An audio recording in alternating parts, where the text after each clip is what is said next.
So I'm joined today with Dr. Corin Berg. He's from the Lloydminster Animal Hospital. Thanks for taking some time to talk with me today. Oh, pleasure to be here. So this week is Animal Health Week. So before we get into anything that the Lloydminster Animal Hospital is focusing on, can you just talk to me a little bit about what is Animal Health Week?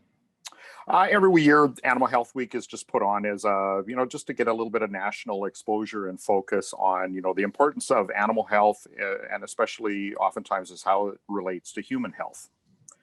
So we always try to put in some kind of a focus that, we can kind of rally around. Some years it's been on insurance, some years it's been on vaccines, other years it's been on nutrition, and this year it's on zoonotic diseases.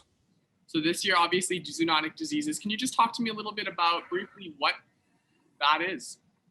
Well, zoonotic disease has nothing to do with zoo animals in particular, as a lot of people will want to try to take that focus.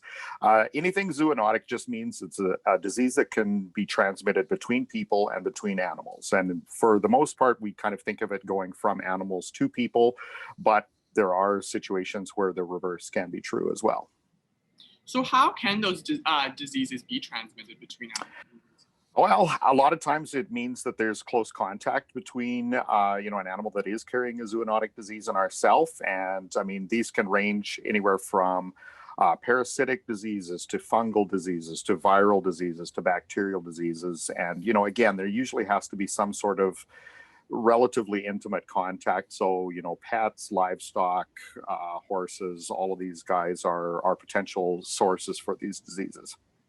And so looking forward, this is obviously Animal Health Month, but we want to keep ourselves healthy too. So how can these diseases be prevented in animals and humans? A lot of times the prevention in humans is just kind of comes down to common sense. Some of the things, especially if you want to talk about the viral things or certainly the bacterial things that are out there, is just making sure that we're practicing good hygiene. Wash your hands, avoid eating while you're handling animals, those sorts of things. As far as prevention in our pets, and livestock, it's more towards just watching your animals and knowing that if there is something that appears out of the ordinary, that you get it checked out right away before it gets a chance to linger there, and that we can potentially become exposed because of that.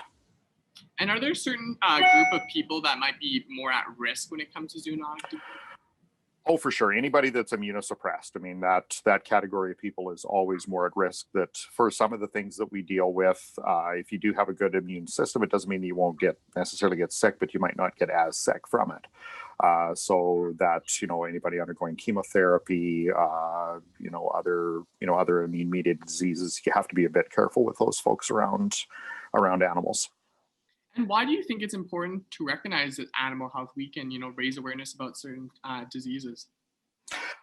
It's because we're in this one health world right now that, human health and animal health is intimately intertwined and related right now. So what happens in our world oftentimes can have a large effect on the overall human health and vice versa to a degree. So you can't really separate these two out.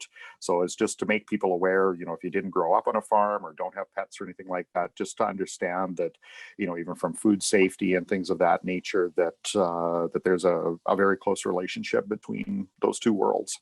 And before we leave, is there anything else you want to add? Not really anything specific. I just might go into a few of the things. People might say, well, what sort of zoonotic diseases do you see commonly?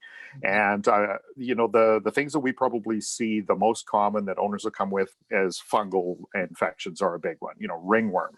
Ringworm in people is not actually a worm. It's a fungus that is spread from animals to people in most instances, is quite common, certainly in cattle. Young animals, dogs, cats can certainly carry it as well. And again, it's not a life-threatening illness, but it can be somewhat disfiguring if somebody does contract this. The other one that we actually have seen and had a lot of experience with is for farmers that have calves in the springtime. These calves get these diarrheal diseases. Some of these things can easily be spread to people. And, again, farm folks are in intimate contact with their animals a lot. And there's a disease called cryptosporidium that we've actually had some clients, contract, and they and their families wind up getting sick along with their calves. So this isn't just just stuff that we theoretically talk about. I mean, we do see this on a daily basis. Thankfully, most of those things, I mean, they are manageable and they are treatable. If you wanted to talk about the things that we really worry about as far as severe health threats, I mean, rabies would be the obvious one. If a human contracts rabies, that is invariably fatal. So that is one that we get very, very excited about as far as, making sure that we're taking all the necessary precautions. All right. Well, thank you so much, Dr. Corin Berg. Thank you so much for taking some time to talk with me today. My pleasure. Have a great day.